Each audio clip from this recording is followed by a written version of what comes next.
بظل الفساد بالمجال الغذائي، لبنان بهذا الإطار بيسجل أول عالم أغذية معتمد، السيد سامر حرب. أهلا وسهلا فيك. مبروك، أنت أول حدا من لبنان بيقدم على هيدا المنصب وأول حدا بيناله. بقى يعطيك العافية وأهلا وسهلا فيك معنا بأخبار صباح. خلينا بشكل سريع نفسر شو يعني عالم أغذية معتمد.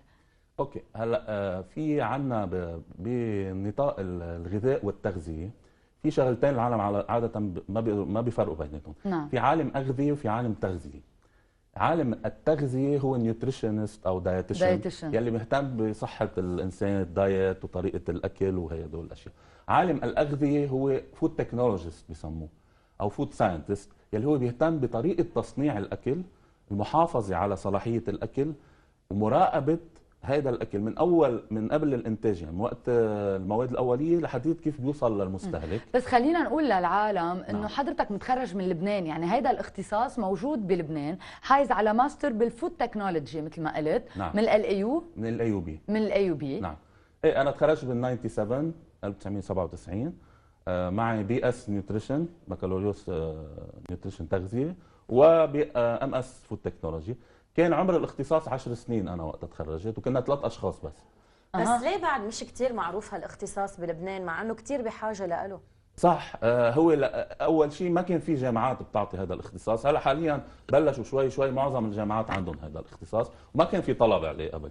هلا في طلب عليه بلبنان وبدول الخليج وحول العالم كمان. هلا في طلب على في طلب كثير عليه، كثير كثير في. وين مجال شغلكم؟ نحن بكل مصانع الاكل والمطاعم، كل شيء له علاقه بالاكل موجودين، يعني بالسوبر ماركت، بمصانع التصنيع جميع انواع الاكل، بالمستشفيات حتى لنا دور كبير بالتصنيع الاكل كمان. شو يعني التصنيع؟ ايه يعني نعم. شو فسر لنا هيك، يعني اعطينا مثل. اعطيكي مثلا خلينا نحكي عن اللحمه. اللحمه، اذا اخذنا اللحمه بعد ما ينذبح الخروف مثلا، بدنا ناخذ القطع اللي بقلب اللحمه ونحولها لعده اشياء. هذه بتعرفوا اللحمه ممكن تتحول لمرتدال، ممكن تتحول حتى لحوم طازه تنحط وتنباع بالسوبر ماركت، او معلبه، لحوم معلبه تنضاف لها بهارات، ممكن تروح على مطاعم يعملوا منها كفته. فكل هدول الاشياء نحن بنهتم انه كل وحده تنعمل بطريقه صحيحه تحافظ عليها بعد ما تنعمل لمده طويله، وتحافظ على صحه الانسان، ما ينزاد لها مواد كيماويه، يكون نسبه البكتيريا اللي بقلبها مقبوله.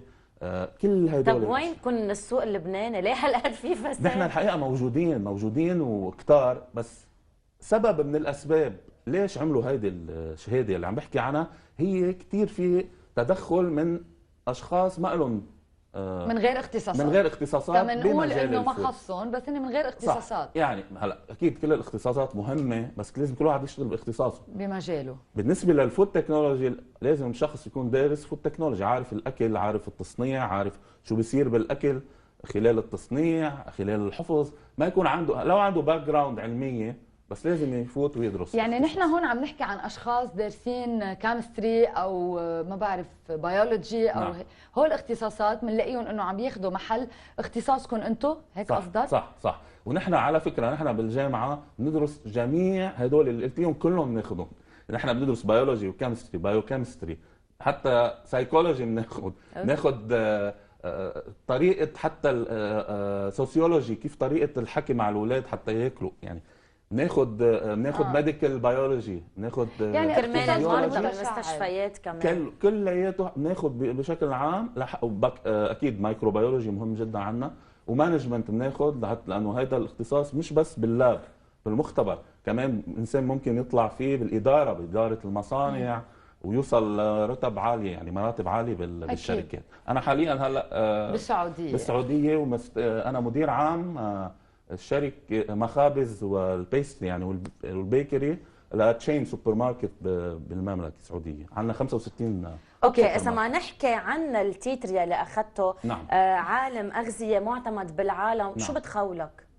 هيدي انا سيرتيفايد، يعني انا وين ما رحت بالعالم معروف انه انا بقدر اعطي كونسلتنسي، مصداقيه، بقدر اعطي كونسلتنسي، او حتى اذا بدي اشتغل بيعرفوا انه انا سيرتيفايد. يعني انا المعلومات اللي عندي والخبره بتاهلني اعطيهم معلومات صحيحه. هيدي الفرق بيني وبين اي شخص ثاني اللي هو ممكن يكون يقول انه عالم تغذيه، ممكن يعطي معلومات بس ما فيك تتاكد اذا هذا الشخص الا ما يبرز يمكن هالشهاده اللي حضرتك حصلت عليها. عليها. وعلى فكره هي شهاده 5 سنين ترجع بتتجدد بعدين. لازم خلالها يعني. لا لازم من خلالها واحد ياخذ كورسات ويرجع، اذا قدر اخذ الكورسات المطلوبه ما بيرجع بعيد الامتحان. يعني الماستر يلي اخذتها ما بتخولك تحصل على هيدي الشهاده، هي الشهاده هي اختصاص 5 سنين اضافه على الاختصاص اللي اصلا انت عامله. لا هي فترتها 5 سنين، يعني هي صلاحيتها 5 سنين. صلاحيتها هي بتأهل. الماستر هي وحده من المتطلبات لحتى تقدمي على الشهاده. اوكي. وحده ثانيه هي السيفيه اللي لازم يكون لحتى 6 سنين خبره لازم يكون عنده الشخص، وبيشوفوا كل على الاقل 6 سنين خبره، وبيشوفوا كل السي في تاعه شو شاغل وشو الاشياء اللي عملها بالاضافه للتست. طيب لما ذكرت حضرتك استاذ سامر انه عندنا بلبنان في كذا اختصاص بيتدخلوا بس مش الاختصاصات اللازمه. نعم. هيدي الامور يعني هي لازم تكون تحت مراقبه مين او تحت اداره مين؟ صح. هلا المشكله بلبنان انه الاشياء المتعلقه بالتغذيه وبالغذاء هي موزعه بين جميع الوزارات، وزاره الاقتصاد، وزاره الصحه، وزاره التجاره، في كثير وزارات والبلديات، فكل هدول الامور لازم تكون تحت مظله وحده، يعني مثل بكل العالم. يعني مثلا بامريكا في الاف دي اي، بالسعوديه حاليا في اس يعني هيئه وحده هي اللي بتشرف على كل القصص، مش كذا وزاره بتنسق وبتعمل كل القرارات والاشياء. هلا في محاولات كثيره تقريبا يمكن من 10 سنين يعملوا الهيئه اللبنانيه لسلامه الغذاء. ان شاء الله هلا تمشي، يعني ناطرين بمجلس النواب من 10 سنين. نعم. وانا يعني بدعو انه يكون في هيئه وطنيه للغذاء والدواء مثل بامريكا والسعوديه، مش بس سلامه الغذاء.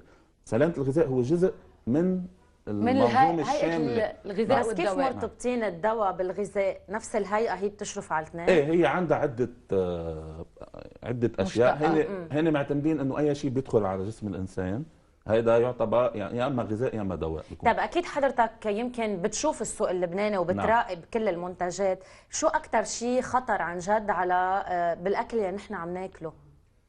هلا المشكله يعني بلبنان يعني نحن مثلنا مثل غير بلدان، بس المشكله وين؟ المشكله انه ما بتقدر تفرق بين المنيح والمنه منيح، لانه ما في مراقبه من الاصل.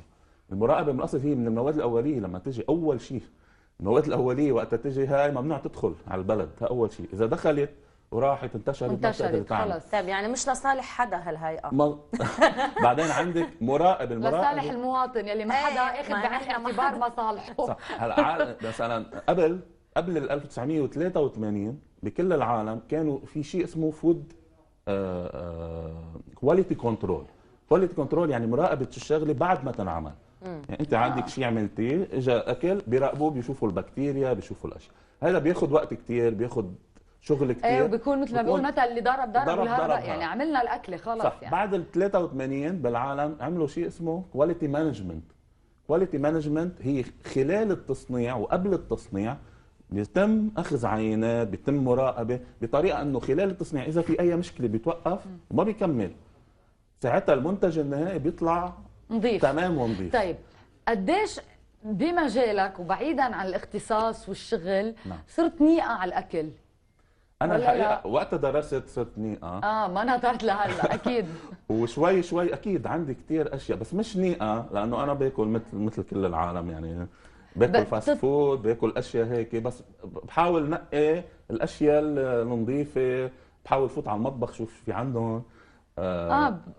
بتفوت على المطبخ وبده واحد قد ما في اكيد ياكل بالبيت. يعني هلا انا بوجودي برا وسفر وهيك بده يضطر واحد ياكل بالمطاعم، بس اكيد اهم شيء بالبيت. بتعرف الاكل اذا منيح، اذا على القليله قريب من المستوى المطلوب بمجرد نظره، ولا في فحوصات؟ هلا في اوقات بتقدري تشوفي اللون، الاشياء، اللحمه، السمك، في اشياء، ومن الريحه كمان مهمه جدا، الالوان.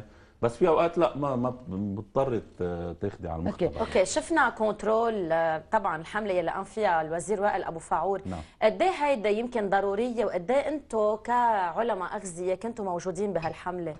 هلا انا للاسف موجود برا، فتابعت الحمله وكثير اكيد كنت مبسوط لانه هيدي اوكي. بس مهمة قصدك جداً. مثلا الهيئه لازم هي اللي تاخذ محل يمكن هالحمله اللي قام فيها؟ نعم هي اصلا ما لازم تكون حمله، لازم يكون شيء يومي بينعمل.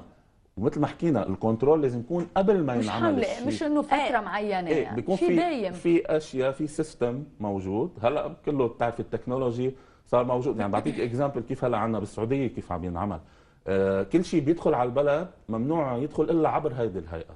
كله بيتسجل، بياخذوا عينات، بيفحصوها، بيحكوا مع الشركه. المحاسبه بتصير للهيئه؟ ايه لا، الهيئه هي هيئه رقابيه وبتعمل القوانين. في اللي موجودين على الارض، في عندنا البلديات، في عندنا وزاره الصحه، هي بتنفذ. بس هي الهيئه هي الرقابه وهي اللي بتحط القوانين، كيف لازم يكون هيك، كيف لازم يكون هيك. وهلا في اشياء كثير حلوه عم بتصير. انا بتمنى يكون بلبنان. يعني هلا بالسعوديه جميع المخابز، جميع البيستريز، كل شيء مطاعم، كله لازم يحط الكالوريز، قديش الكالوريز يلي بالاكل عم تاكلي. ما بيقعد حدا ياكل. هلا حاليا أزبط. طبقوها من 1/1/2016 والعالم صار في عندها وعي كبير كثير. لما تروحي على فاست فود ريستورانت تشوفي انه في 3000 كالوري مثلا ببرجر وبطاطا وبيبسي او كولا، بتبطلي تاكلي شيء موازي صحي اكثر. فهيدي خطوه من الاشياء اللي هن عم يشتغلوا عليها. بتمنى كثير بلبنان نقدر نشتغل ونحن نساعد يعني بالموضوع. استاذ سامر حرب، عالم اغذيه معتمد، نقول لك مبروك مره ثانيه، وبنشكر حضورك معنا على امل عن جد كل هالخبره اللي عندك اياها تنقلها على لبنان بشي طريقه. هلا اترك السعوديه وتعال. ميرسي كثير. انا بحب بس وجه تحيه لروح الشهيد رفيق الحريري، لانه انا من تلاميذ مؤسسه الحريري، خريج مؤسسه الحريري. اكيد بوجه هذه الشهاده يعني للشيخ سعد وان شاء الله هالطاقه كمان ترجع على لبنان. ان شاء الله، ان شاء الله بنتمنى. اهلا وسهلا فيك. ميرسي كثير. رح